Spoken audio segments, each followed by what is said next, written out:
आनंदाची गोष्ट आहे की स्वारगेट ते सिव्हिल कोर्ट या टप्प्याचं लोकार्पण आपण केलंय।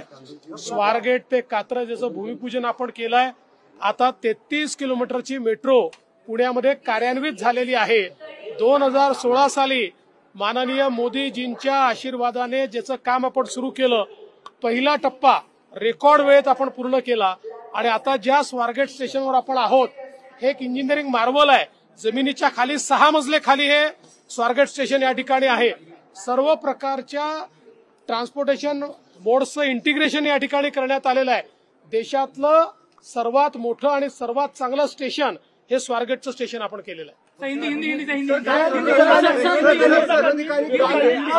ज्या पद्धतीने आंदोलन केलं, पाऊस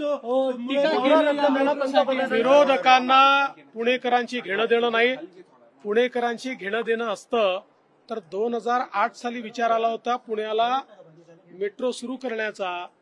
एक साधा दगड देखील ते टाकू शकले नाहीत।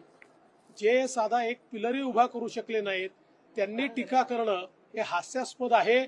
एक प्रकारे मला असं वाटतं की त्यांचं फ्रस्ट्रेशन आहे, आम्ही काहीच करू शकलो नाही, यांनी एवढ्या कमी वेळात हे कसं केलं, ते फ्रस्ट्रेशन त्यांच्या आंदोलनात पाहायला मिळालं। दौऱ्यावरून राजकारण सुरू झालंय। एका साईडला सांगितलं की पंतप्रधान आले नाही आणि दुसऱ्या साईडला शरद पवारांनी सभा घेतली, अशा अनेक टीका आणि मीम सध्या व्हायरल व्हायला लागल्या।